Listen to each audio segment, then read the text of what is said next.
It's 1 a.m. in New York, noon in Bangkok, and 2 on a Tuesday afternoon here in Seoul. I'm Moon Ga-young. These are what's making headlines at this hour.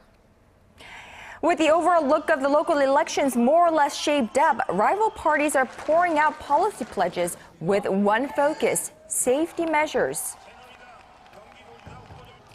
Tokyo's right to collective self-defense is again under the spotlight as Japanese Prime Minister Shinzo Abe steps up his campaign to boost his country's international military presence. Scared but alive, video footage of about 100 Nigerian girls kidnapped by Boko Haram fighters is released, and the militant group says they will exchange the girls for prisoners. We'll have those stories and more, but first, let us begin right here in this country. The probe into the shadowy family network that owned the ill-fated Sewol-ho ferry has been progressing quite slowly in recent days, as some key people have been refusing to show up for questioning. Now, this stonewalling has prompted the prosecution to get tough, and our Kwon So-ah starts us off. The weeks-long investigation into the Sewol-ho ferry disaster is struggling to shift into top gear as key figures are refusing to show up for questioning. In order to turn the screws on the no-shows, prosecutors are raising the legal stakes. They have been granted an arrest warrant for the first son of the practical owner of the ferry, Yoo Byung-on, Yoo Dae-kyun, who did not appear for questioning on Monday. Prosecutors have been camped out at the younger Yoo's house in southern Seoul since Tuesday morning. With no sign of him, authorities are considering forcing the doors to his home open in the coming hours, but it's believed he may be hiding out at a different location. Yoo Byung-on's second son, Yoo Hyuk-ki, and his first daughter, Yoo Seom-na, who are all said to be abroad, have also yet to show. The Yoo family and its close associates are suspected of being involved in embezzlement and tax evasion, which could have had a direct influence on the ferry sinking. The latest investigations have revealed that Yoo Byung-on, the practical owner of the Sewol-ho ferry's operator Cheongjin Marine Company, was involved in the management of the ship just 2 months before the accident. That's why the Joint Investigation Headquarters believes Yoo could be the top person in charge and the person most responsible for the disaster. Earlier in the day, prosecutors visited a religious facility in Gyeonggi-do province where Yoo Byung-on is thought to be, but they failed to talk to him. Meanwhile, financial authorities are delving deeper in possible monetary irregularities. The Financial Supervisory Service says it begun a new probe a couple of days ago on the National Federation of Fisheries Cooperatives and Sinan Capital, which have granted loans to Yoo Byung-on's associates in the past. This comes as financial authorities vowed to look into every loan related to Yoo. Kwon So-ah, ARIRANG News. President Park Geun-hye, who is soon expected to apologize to the nation for the government's failure to prevent the recent ferry disaster, continued discussing related matters with her cabinet on Tuesday. Now, referring to similar discussions she had with senior secretaries over the weekend, President Park asked cabinet members for their ideas on laying the groundwork for a national emergency response system. After apologizing directly to the people, the president will give details of a new master plan to bolster national safety and a new ministry to oversee emergency response and management. Now, she is also expected to talk about reforms in public service to root out irregularities that are blamed for having caused the ferry disaster. Safety first. It's a phrase that Koreans have taken to heart in recent weeks following the deadly Sewol-ho ferry accident. So much so that safety reform is emerging as the #1 campaign issue leading up to local elections on June 4th. Here's our political correspondent Ji Myung-kil. The government's poor initial response to the Sewol-ho ferry accident last month has outraged the Korean public. The insufficient safety measures and lack of capacity to handle such accidents are likely to dominate the campaign period over the next few weeks, heading into Election Day on June 4th. Both the ruling Saenuri Party and the main opposition New Politics Alliance for Democracy have called on the National Assembly to conduct a special investigation to come up with ways to help lawmakers write better bills aimed at preventing future accidents. The ruling party's candidate for Seoul Mayor Chung Mong-jun promised he would prioritize safety issues if elected and carry out massive reforms of the capital's safety management system. Current Seoul Mayor Park Won-jun has also decided to put the issue at the center of his election campaign to reflect mounting public demands for a safer Seoul. It's something we're likely to see in the other metropolitan and provincial races leading up to June 4th. With public distrust of government growing in recent weeks in light of the Sewol-ho ferry disaster, the results on election day could very well depend on which party the people trust more to institute change. Ji Myung-kil, ARIRANG News. And the outpour of support from the international community over the Sewol-ho tragedy continues. The Korean embassy in the United States said 39 lawmakers have sent over a book filled with condoling messages for the ferry victims' families and the Korean people. The gesture was orchestrated by Senator Robert Menendez and Congressman Ed Royce. The sentiments in the book echoes those made by U.S. President Barack Obama when he visited Seoul last month.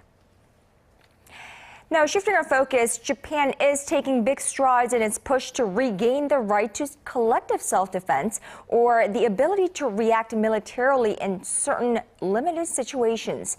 Prime Minister Shinzo Abe is expected to hold a press conference on this issue after he receives a report from his Security Advisory Panel later this week. Here's our Hwang Sang-hee with the details. Japanese Prime Minister Shinzo Abe may soon be one step closer to his wish of making his country a greater military power.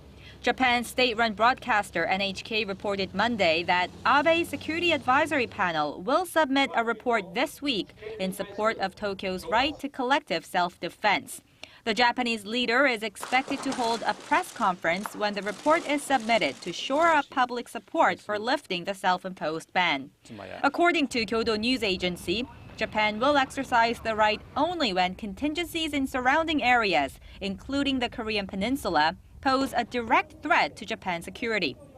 The Abe administration has reportedly drawn up a series of scenarios under which collective self-defense can be exercised, which include a nearby country coming under attack and a conflict in surrounding areas posing a great security threat to Japan. Abe wants to finalize Tokyo's collective self-defense policy within the first half of this year. Meanwhile, Korea and Japan will hold a second round of talks on Thursday on the issue of Japan's sexual enslavement of Korean women during World War II. An official at Seoul's foreign ministry says the two-day talks between Lee Sang-deok, Korea's Director General for Northeast Asian Affairs, and his Japanese counterpart Junichi Ihara will take place in Tokyo as a follow-up to a meeting held last month in Seoul.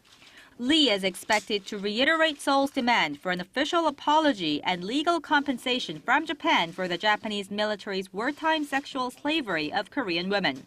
Tokyo claims the issue was resolved through a 1965 treaty when the two countries normalized diplomatic ties.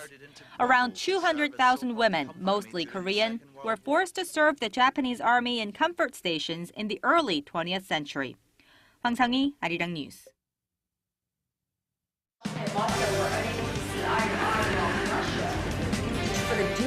All of the day's important events close to home and around the world. Join Moon Gon-young live from Seoul. Mobile shopping market for the dual use of the Korean name East Sea and Japanese name Sea of Japan in school textbooks in the state of Virginia. Samsung Electronics chairman Lee Gun-hee is recovering from his heart attack and is currently receiving hypothermia treatment in hospital.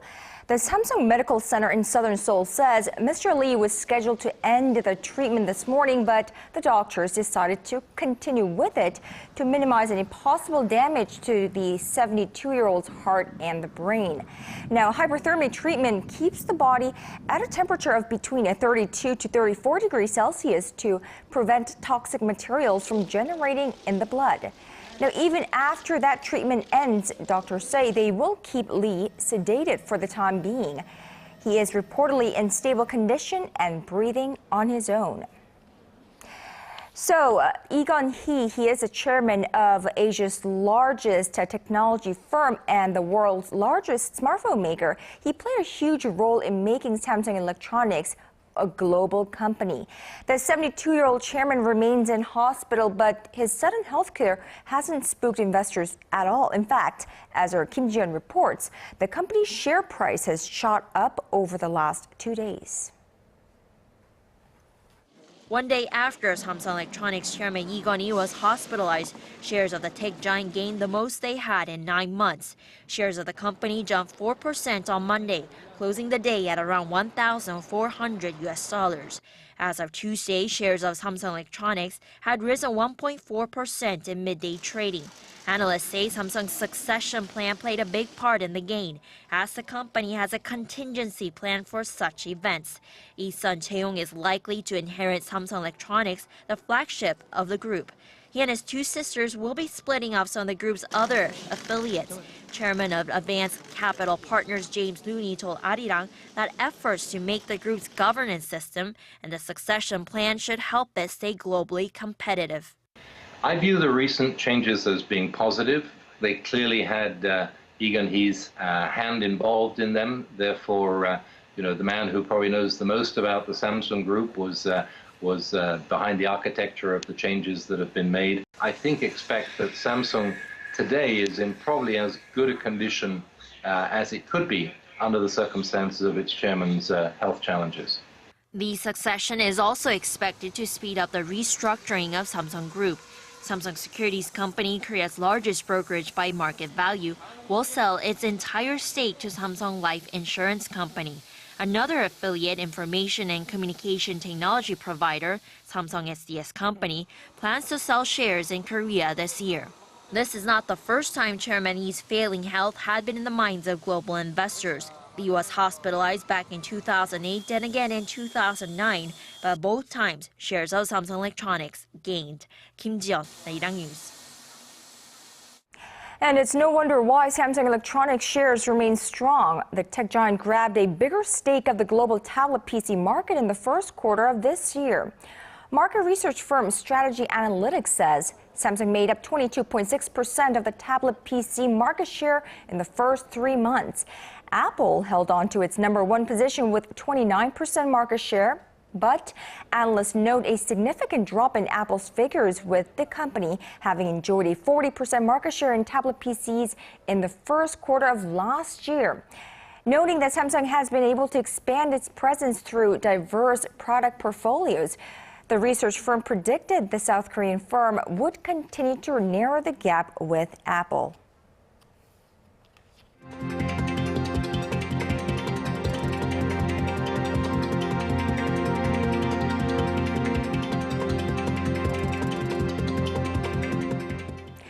Now over to Nigeria, scared but alive. That is our first look at the 100 or so Nigerian schoolgirls for the first time since they were abducted by Boko Haram last month.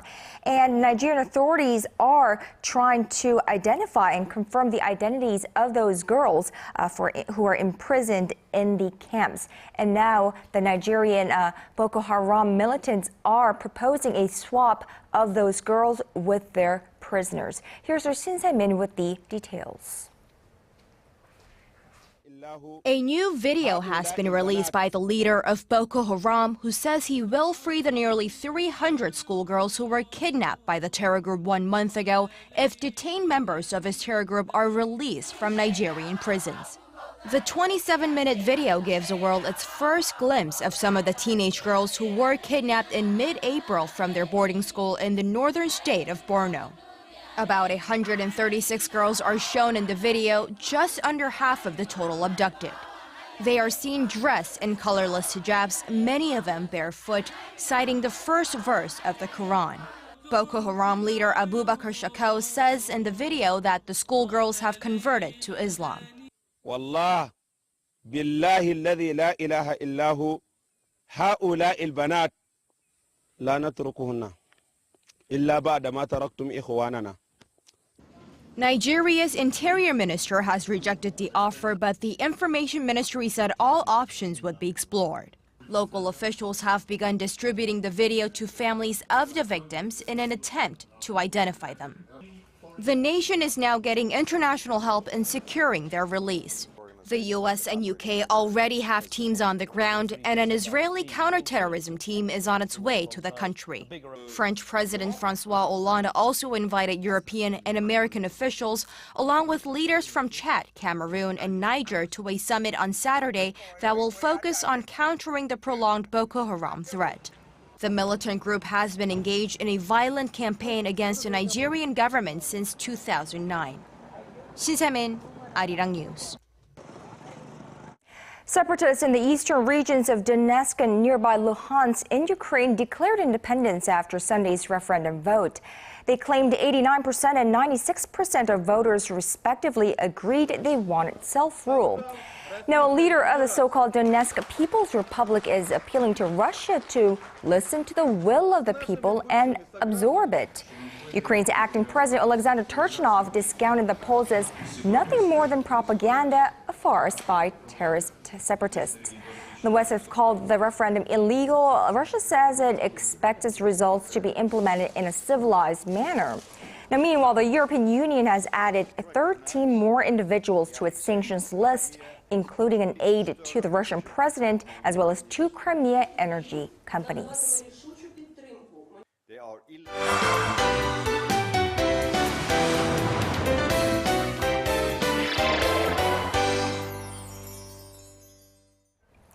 U.S. President Barack Obama returned 9 ancient seals to Korea during his visit to Seoul last month, more than 60 years after they were illegally taken out of this country. Well, the public will be able to see these national and royal seals for themselves as they will be on display at the National Palace Museum of Korea. Here's our Kim Min-ji with the details. The National Palace Museum of Korea will hold an exhibition displaying the 9 seals that date back to the Joseon Dynasty and the Taean Empire. Among them is the Hwangjae-jibo, the seal of the emperor, which was created upon the establishment of the Taean Empire in 1897 by King Gojong. It embodies his determination for independence. The Sugang Taewang-jebu, another seal that found its way home, was made to commemorate a 1907 royal right bestowing Emperor Gojong with the title of Great Emperor after his abdication. It's the only seal from the Joseon Dynasty in the shape of an octagon. Seals are usually carved in a square form, but this one is unique as it was designed octagonally. The Yuseol-jibo and the Chunmyeong-jibo were used for official purposes. The Yuseol-jibo was designed in 1876 and was used in the appointment certificate for public officials, and the Chunmyeong-jibo was used in educational documents. The 5 other signets were used to stamp books or paintings in the royal court of the Joseon Dynasty. The seals were illegally transferred from the Toksugung Palace in Seoul during the Korean War. They were seized by U.S. Customs authorities from the family of a deceased Korean War veteran. At the request of our U.S. government to Homeland Security investigations, we did everything possible to expedite this matter and coincide it with the president's visit. Fast forward some 60 years and the national treasures are back in Korea where they belong. U.S. Customs authorities have seized 2 more Korean royal seals, but it's expected to take a while to bring them back. Meanwhile, the exhibition will run through August 3rd. Kim Min-ji, ARIRANG News. Now let's stay in arts and culture, but switch gears a little bit. Now the month of May is seeing the return of some popular performances here in this country. And our Im Yoon-hee, of course, joins us live for a look at some of them. Good afternoon to you, Yoon-hee. Good afternoon. So we're seeing the return of these performances that were really well received when they debuted last year. And so this time around, the weather has been really nice, and so there are a bunch of events outdoor, but we can't forget about those performances that are taking indoors. So let's take a look at a couple of stages and what they're showing this time around. Draped in black, these performers tell the tragic tale of a story that destroyed the lives of millions. This mother is a survivor of the Holocaust, but the scars of her wounds never healed, even dragging her daughter into the shadows of her past. Directed by Jan Klata, this traveling performance group represents Poland and the story of a people who have spent years trying to break away from the horrors of their past. These soldiers have been stranded on a deserted island, but they're not just any soldiers. Set during the Korean War, the soldiers are from both North and South Korea, and they must learn to cooperate in order to survive. But then a goddess forms, one who represents the epitome of their desires. After a successful debut early last year, the musical Goddess is Watching has returned to the stage with the original lovable cast. In the story, the goddess is not a real goddess, but a figment of their imaginations. It's a person that is within everybody's soul. Also set in a tumultuous time period, the musical Bonnie and Clyde takes the stage again as well. The characters Bonnie and Clyde are robbers during the Great Depression in America. And while they should be villains, they turn out to be the protagonists instead. It's the story of two fearless adventurers remade into a contemporary work. With new faces and talented artists, Bonnie and Clyde is back with a more explosive performance this time around. You know, the first performance about the Holocaust, of course, we as Koreans and those of us here in Asia, we cannot but see really a striking resemblance to our history as well. Right, so many people actually have made this comparison from the Holocaust to the Japanese military's sexual enslavement of the Korean women during the World War. And so, you know, this comparison is not exactly the same, but it is something that people, like the Holocaust, they try to sweep under the rugs or forget about, but they can't seem to escape it. And similarly here in Korea, you know, it's something that we do not want to hide, you know, we do want to address, and it is part of our past. Right, right. Not only ours, but, you know, so many Asian women who are in Asia, of different nationalities. Now, there are other performances here in Korea that deal with this so-called comfort women, of course, a euphemism for sex slaves, and many artists are trying to use the tool of art to spread the awareness of this issue. So recently, there was actually a performance called Garden Balsam or Pongsunhwa, and it dealt with a girl who unknowingly her grandmother was a sex slave, and she did not know it until she researched it. So similarly, she is trying to escape it, but she did see that it was part of her history. And when she did figure it out, much like the generations here today that are separated from this issue, you know, they learn about it through our elders, through our grandparents, through our history, and it just they can't seem to hide it, which is you know, what they want to do. They want to address it through these events, through these plays and shows. Right. There was a time about a decade ago, maybe, that the victims of this Japanese sexual enslavement, who are still alive, of course, dwindling in numbers, they had not wanted this kind of attention. They had not wanted or were too ashamed to, you know, bring out their past. But now I think they're beginning to realize that through these kinds of art performances and whatnot, this is something that needs to be told all across the globe so that history never repeats itself in such a manner. Exactly right. So this play actually debuted last year, and I was there for the debut, and they actually invited the former comfort women or the sex slaves to the initial opening debut performance. And so them being there, they gave a little speech, and they said they were touched to see this kind of performance and to see that people from the future generations really trying to put this out there. Right, you know, it's something that will never be forgotten and that needs to be addressed in the near future as time is running out. All right, Uni, thank you so much for that report, and we look forward to seeing you tomorrow. My pleasure. See you then.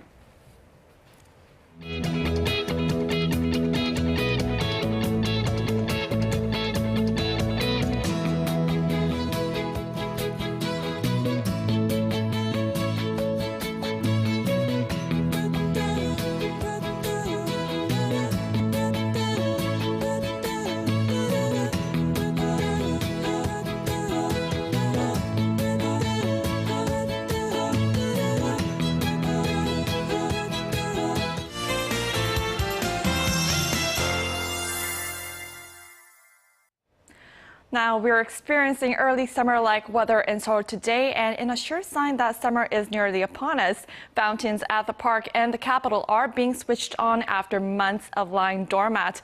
Now, most of the nation is going to get up to the high 20s or low 30s today, and it's a sunny day, and the UV levels are relatively high, so make sure to apply sunblock if you are headed outside. Now, going over to our temperature readings, Seoul tops out at 27 this afternoon. Meanwhile, the southern cities such as Gwangju and Busan will peak up to 28 and 25 degrees. Now moving over to other regions, Jeju Island tops out at 26, Dokdo at 25, while Mankumgang tops out at 9. Now, as for the weather conditions down in Chindo today, the wind has finally calmed down and the weather will stay favorable for the rest of the week. Now, however, the tides in the area are pretty strong today at a speed of 2.3 meters per second, and they're set to gain even more strength for the days to come. Now, that's all I have for Korea. Now, here's a look at the weather conditions around the world.